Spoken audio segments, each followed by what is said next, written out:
With me tonight, I have the Liberal MP Craig Laundy, former Prime Ministerial Advisor with the Labor Party Sean Kelly, News Corp columnist Miranda Devine, and Labor frontbencher Ed Husic. Evening, everyone. Evening. Miranda, first to you. The Prime Minister's announced 50 Australian Federal Police personnel on standby to go into Ukraine to assist. Your thoughts on that? I guess it'd be provocative to send troops, but we still want to be a part of this search, don't we? For sure. I sure would be provocative, and I think that the Prime Minister would need to be very careful about troops. But sure, there are so many bodies still. We know after September 11 terrorist attack on New York, it took them a year to actually sift through the wreckage and find the remains of those people, and that is crucial to do for the investigation, but more importantly for the loved ones. So sure, Federal Police there to just assist the investigators, I think, is a good idea. And sadly, Ed Husic, they've got a lot of expertise in this area from recent times through the Bali bombings and onwards, and the Dutch do too, apparently. So of the two countries worst affected, you have two police agencies that have worked very closely together and that have a lot of experience in this area. It is absolutely unfortunate that that's the way they've had to build their experience, but if there is the ability to then draw off that to be able to give people a sense of closure and certainty, I think it's very important, particularly in the circumstance where the number of bodies that have been handed over, and the victims' bodies have been handed over, don't match what was, previously the target or the figure that was estimated in terms of the number of people affected, and the fact that there are a number of unaccounted people, then clearly we do need to be able to bring that level of skill in. And I think, from what I understand, the Prime Minister's spoken with both the Ukrainian and Russian presidents to try and start, positioning the AFP in there, and we hope that that'll move very quickly. It's a fraught task, though. Craig Laundy, it's a 50 square kilometre area, according to Angus Houston, and obviously it's such a complex task, and it's in a war zone. Yeah. So we're sending police into a war zone. We don't know the security logistics around it, but it's risky. Kieran, I've spoken before on this show and on many others how ethnically diverse my seat is. I actually, Senate in Lidcombe, have the spiritual home of the post-World War II Ukrainian population. Senate in Strathfield have the Russian community, which are ex-Chinese post-World War II, and I've been talking to a lot of these communities over the past, the Ukrainian community over the past few months. Where this is in eastern Ukraine is a really, really touchy area. You had the annexation of Crimea, which has happened, and so you had a change in leadership, Maidan, dating back right to the start. This is a really tricky space. Yes, the police are waiting in London. They're ready to go. It is their area of expertise, but there are still questions, and part of the early problem with this was Russian-backed separatists moving between Crimea and eastern Ukraine, equipment moving across, to and from the borders, Russian troops amassed there pretty much from Maidan days, still there as a show of force. And it really is, I've got my community in Reid telling me how tricky this is, and I applaud the Prime Minister. This has been a real navigation act, and it really is a tough space. And I want to get, sorry Sean, you carry on. I think Craig's just referred to the most important thing the Prime Minister's done, which is make sure the police are ready there and waiting. Yes. It's not just the decisiveness of the Prime Minister's actions, but I think the swiftness of getting Julie Bishop over to the US as quickly as he did and as she did, and of getting the police in position so that they can act as soon as there is a decision to allow independent investigation teams into the area. And let's hope that sooner rather than later. Making it clear he wants this done under a UN banner, absolutely, with UN authority. And one analyst that I spoke to this morning said to me, you don't want just the Dutch and the Australians, you also want Malaysia involved. You want as many countries as possible. Absolutely, and the Prime Minister's been very clear that it needs to be a grouping, and as well that it needs to be a grouping independent of the two or more sides involved in the conflict in the Ukraine, and that's very important. I've got to say, it's been a traumatic week for the nation, but the Prime Minister, in my view, hasn't put a foot wrong. Ed Husic, in his response? I think he did the absolute right thing. He voiced what a lot of people felt the anger that this could occur, that people could cross that line in that way. I think he did the right thing there. I pick up on Sean's point about not only being decisive but moving swiftly. I think being able to use the podium of the Security Council and be able to project our voice very strongly, as Julie Bishop did, was very important. And to be able to effectively get the Russian president to deliver a sense of clarity to the Russian president that this had gone, horribly, tragically wrong. What these separatists had done, or what it's believed to be the case that they'd done, was a crime, as the Prime Minister rightly characterised it, and that we needed to have action. I still think there are some very deep concerns about the fact that, in terms of the fact that there's not a clean investigation area, the fact that anyone can walk on, the fact that evidence can be tampered with, the fact that it has an impact on the ability to have a very thorough investigation. I think these are big concerns, and I think the Prime Minister is right in saying that while he welcomes the Russian president's, signing on to the investigation, that deeds have to actually match words. And you can understand the scepticism, Miranda. Absolutely, and I think this was the thing about Tony Abbott's reaction, was that he was the first in the world and the strongest to point the finger of blame at Russia. Europe, depending on Russia as it does for much of its gas supply, President Obama being, quite a weak and sort of vacillating on foreign affairs against Russia particularly. It was really Tony Abbott, little Australia, which led the way and stiffened the spines of other world leaders. And, he spent a lot of time over the weekend calling the Netherlands, calling Germany and so on, and really insisting or persuading those people that strength and in unity would actually persuade Putin that he couldn't just get away with it, just lie and try and blame the Ukrainians. The problem, though, I think, is that the intelligence sources just say that the delay in Putin agreeing to this investigation and the whole UN process, fast as it was, that delay allowed time to sanitise the site, sanitise the crime scene, in effect. And it's now 7 days since. Can I just add to that point about Europe? In the midst of all of this, France has announced that it will proceed with the decision to sell 2 helicopter carriers to Russia worth $1.5 billion for the sake of that $1.5 billion expense, despite the fact that other nations have asked them not to, including, I believe, the United States. I just think that is absolutely disgraceful and is a sign of Europe's weakness in the face of this. I wonder if there were 100 French people on board, if they would have changed their tune. It's a good question. Yeah, it is a good sign, a good reminder of sometime the impotence of multilateral groups, particularly the EU. Absolutely. The EU in response. I mean, and the UN with Russia having a veto on the Security Council. I think the 2 points, just coming off what Miranda said, I think 2 things that also worked in our favour. One is that we challenged the notion that Australia, because of its size, doesn't have the ability to influence world events. I think we've demonstrated otherwise there. But the other is deploying what is a national trait, which is directness. We don't, if we believe strongly in something as a nation, regardless of our politics, we will, particularly on the world stage, say it. And I think it was really important, and it Thank you, Ed. I noticed one of the most interesting dynamics I saw was when the PM had the first conversation with Putin and said, look, this is what we want, and had basically told the Australian public that he had an undertaking, that this is what would happen. But then when the resolution passed, the PM, I think, it was a masterstroke to come back on and say he'd like to thank Putin for being as good as his word. And and I think that was a measure of how he's conducted himself. But I also think one person we've left out, we've mentioned a couple of times, but you can't discount the job that Julie Bishop has done.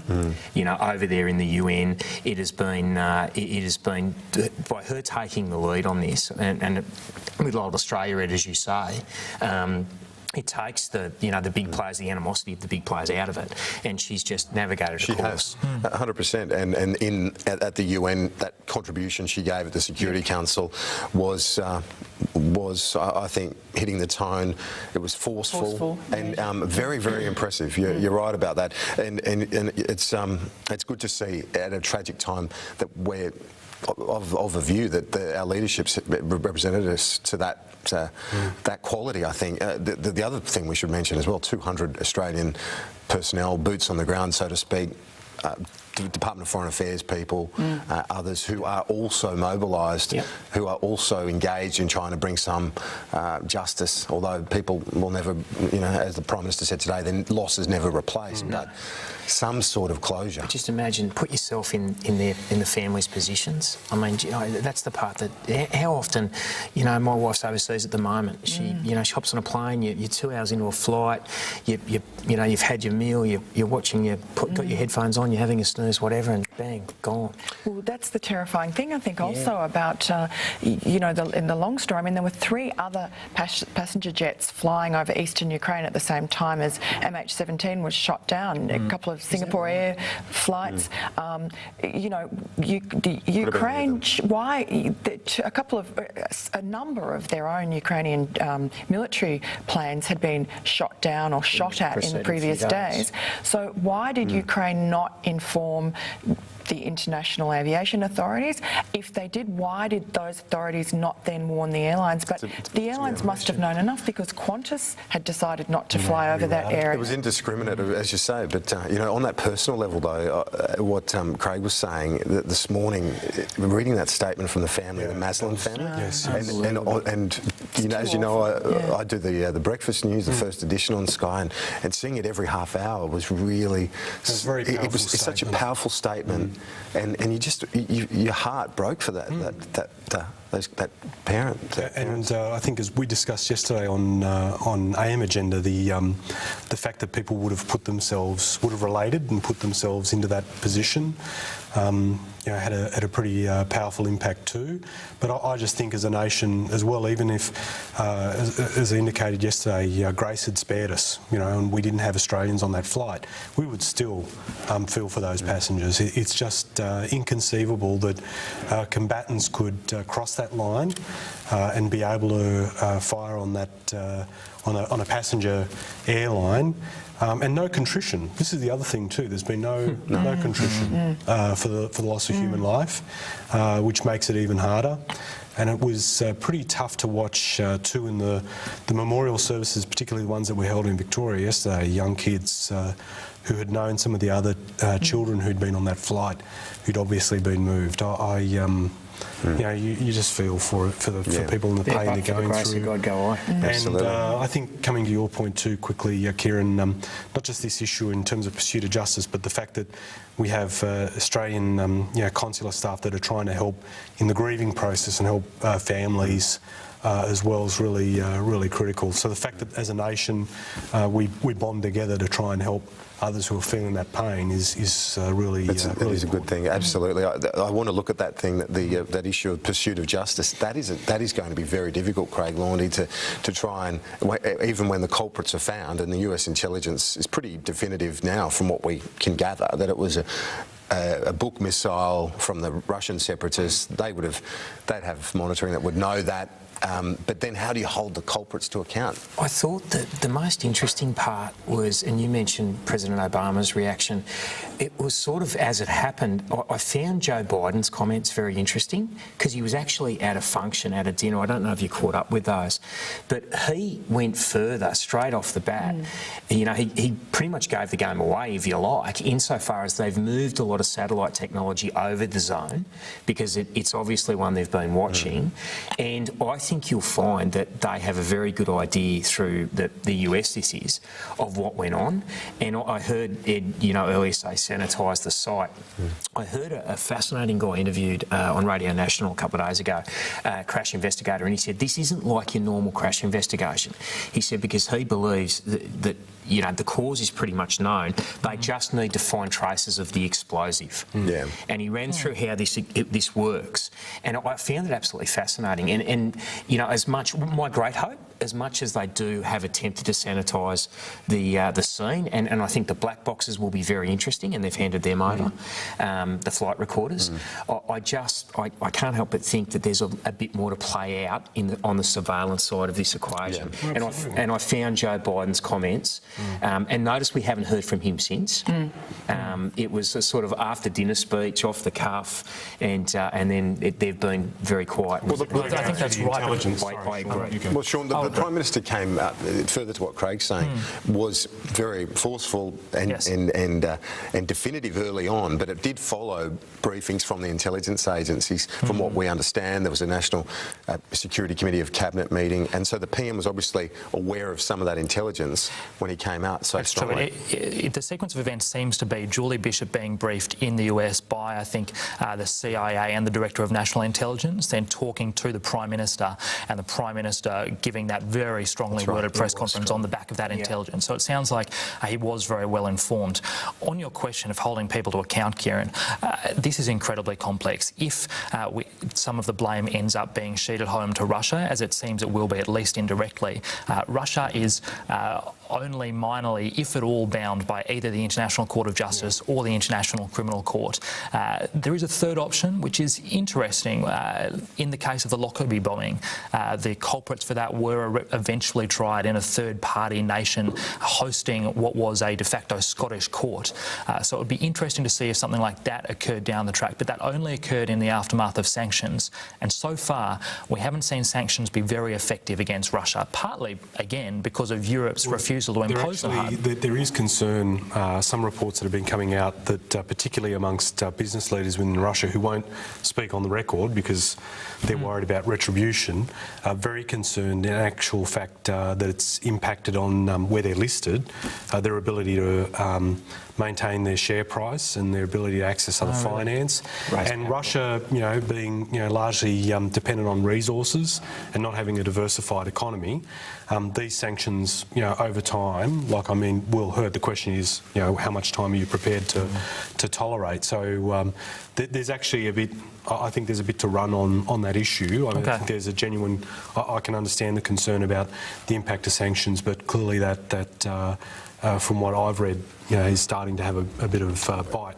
What about holding the individuals to account, to justice, even if they've been in communication with Russian military people? I mean, there was that audio exchange that was released earlier, the intercepts.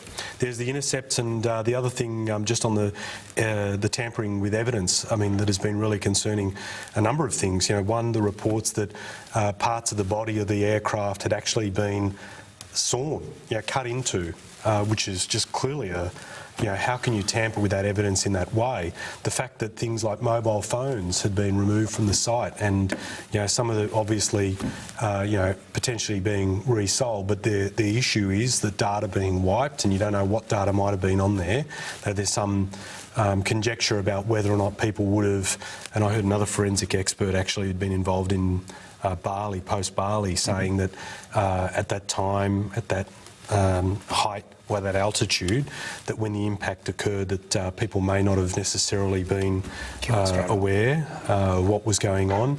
But be that as it may, if there was, if there were mobile phones that had documented, in terms of photos or other data that might have been there, but they're all gone, tampered with, and trampling on the site, potentially getting rid of some of the explosive evidence, the remainders of explosives on the fuselage. These are all issues of concern, and the actual site itself, how far that would be. I think you mentioned 50 square kilometres. It could be even broader than that. Well, this and the last thing before we go to a break, Miranda, the Russians at the UN were already trying to deflect the blame, saying, "Oh, the Ukrainians have got this to answer and this to answer." That was even before the investigation began. Well, that's their MO. I mean, if you talk to Professor Paul Dibb or any of those old Cold War spies, Putin is just behaving like the old KGB colonel he is, which is just lie, lie, lie, and never admit anything. So, in terms of bringing anyone to justice, they need to be able to, get names, know who the people are, and I don't know if that's going to be possible. Without that, I really can't see how anyone's going to be brought to justice. Putin really isn't going to feel obliged to bring any of his people to justice, and the Ukrainians are a lot of drunken cowboys. So how is he, unless he decides that the sanctions pressured him enough to try and get a scapegoat, I don't know if that's really going to work out too well. But look, ultimately, I think if we can, the best case scenario, I think, really is that we're just going to be able to give some closure to the families, have an investigation, and maybe never anybody will be brought to justice, but at least the world will know the truth. That does seem, at this stage, the best case scenario. We're going to take a quick break. Back in just a moment and look at some domestic politics. Stay with us.